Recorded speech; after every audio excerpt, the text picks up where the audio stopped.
Share ko nga lang pala sa inyo yung mga handa ko ng birthday ko. Actually, ito ay konti lang and surprise lang ni Daddy Ronald kasi kung napanood nyo yung last vlog ko, ay ako ay lumabas para ako ay magpasunog ng aking ward sa leeg.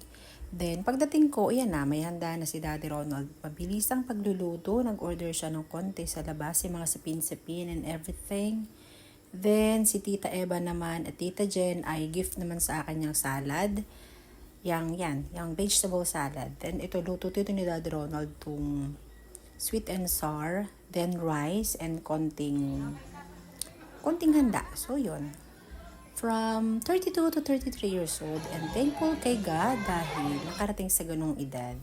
Then, ano nga pala namin si Makmak na siya yung mag-pray.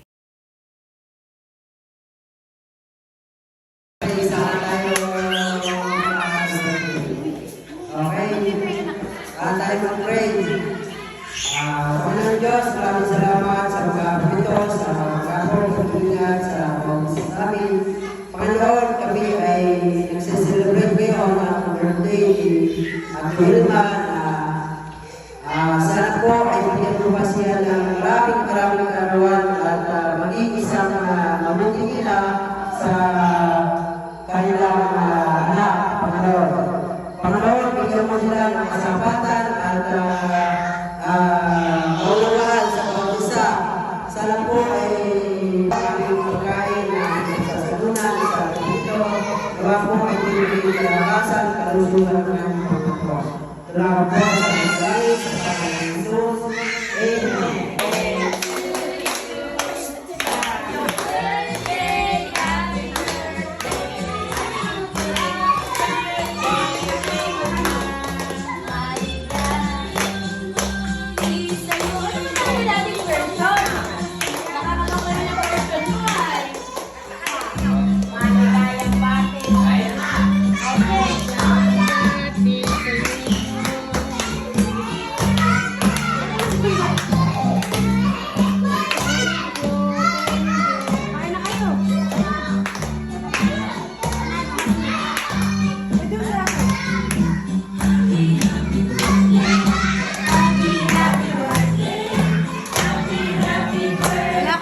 Dapat pala kami isa.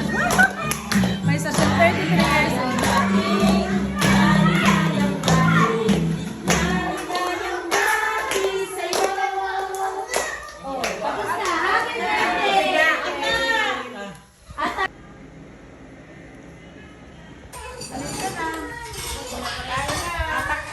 Nasaan na sinabi?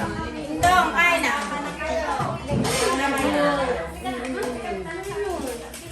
Inok! Tambako. Kain.